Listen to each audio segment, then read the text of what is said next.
Você já percebeu que algumas quedas começam muito antes de alguém dar o passo errado?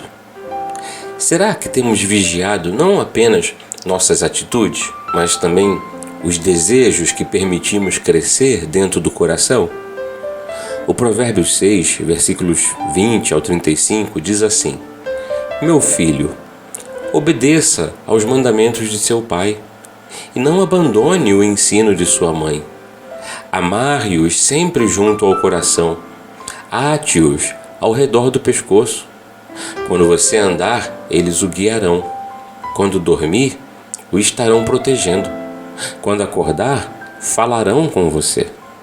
Pois o mandamento é lâmpada, a instrução é luz, e as advertências da disciplina são o caminho que conduz à vida.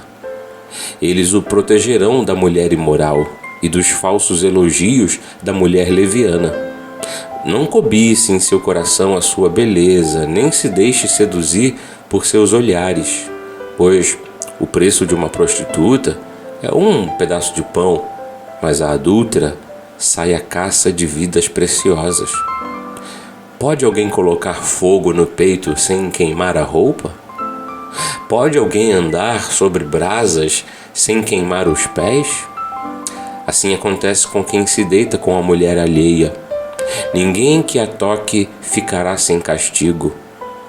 O ladrão não é desprezado se, faminto, rouba para matar a fome.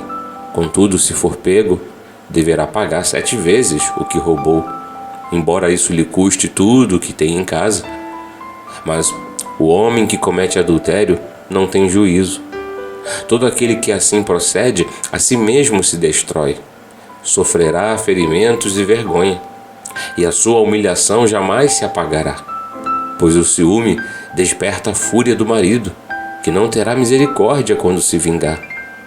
Não aceitará nenhuma compensação. Os melhores presentes não o acalmarão. Salomão começa retornando a uma verdade que atravessa os primeiros capítulos de Provérbios. A palavra precisa ser guardada no coração. Ela é apresentada como lâmpada e luz. A sua função não é apenas corrigir depois da queda, mas iluminar o caminho antes da queda. Então Salomão chega à raiz do problema. Ele diz: não cobice em seu coração a sua beleza. Isso é importante. O adultério, ele não começa somente no encontro proibido. Antes da atitude, existe um desejo que foi acolhido, alimentado e cultivado no pensamento e no coração. É claro que perceber a beleza de alguém não é o mesmo que cometer adultério. O problema apontado pelo texto é transformar essa percepção em cobiça.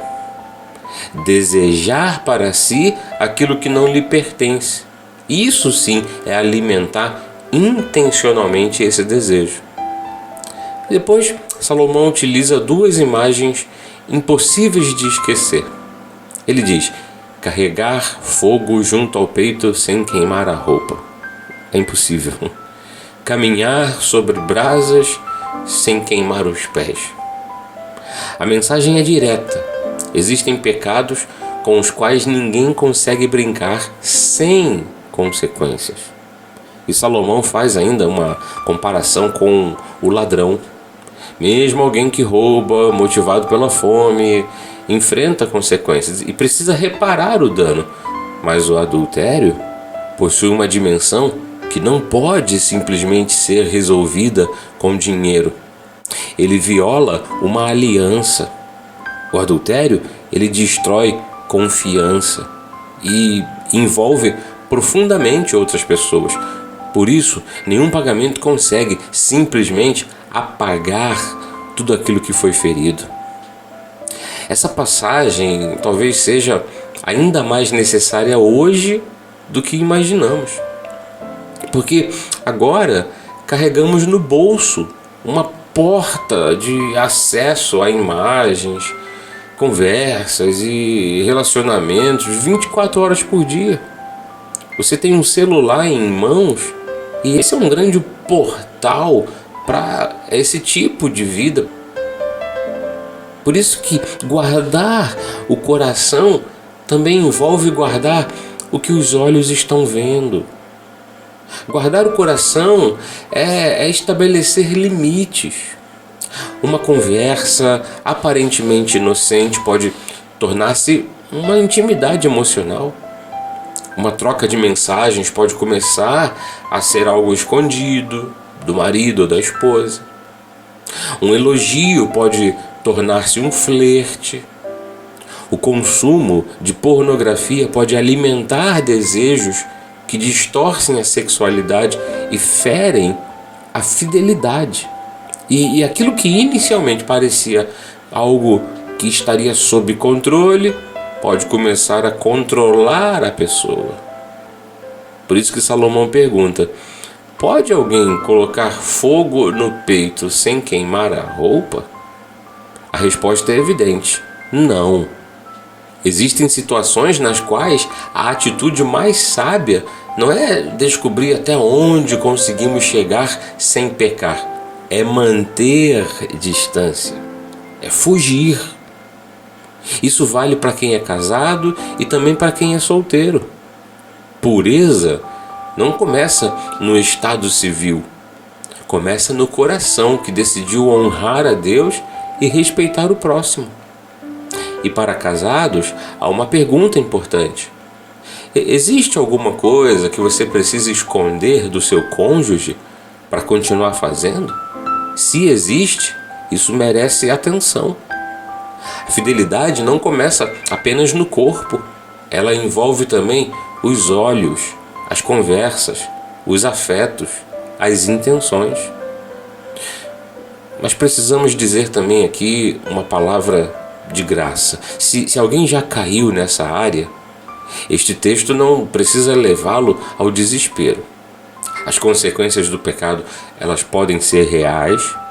Algumas feridas exigem tempo, arrependimento, verdade e reconstrução da confiança, sim. Mas Cristo oferece perdão ao pecador verdadeiramente arrependido. A graça, ela não apaga magicamente todas as consequências das nossas escolhas, mas ela pode transformar o coração e iniciar uma nova caminhada de obediência a Deus.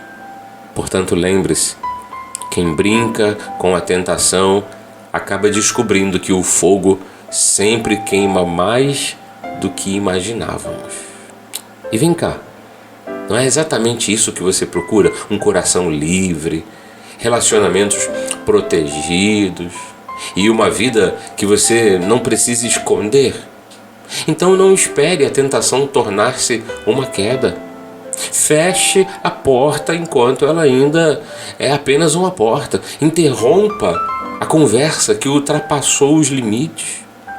Afaste-se daquilo que alimenta desejos errados. Procure ajuda quando perceber que sozinho não está conseguindo vencer.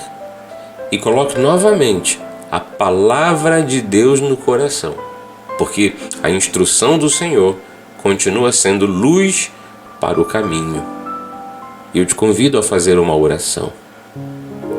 Pai amado, obrigado porque a Tua palavra ilumina nossos caminhos e nos adverte antes da queda.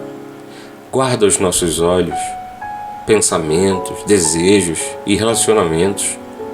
Dá-nos discernimento para reconhecer a tentação ainda no início e coragem para fugir daquilo que pode nos afastar de Ti. Protege os casamentos, Senhor. Fortalece a fidelidade e ensina-nos a viver em pureza, também quando ninguém está olhando. E se alguém nos ouve e caiu nessa área, concede arrependimento verdadeiro, perdão, sabedoria para enfrentar as consequências e graça para começar uma nova caminhada em obediência.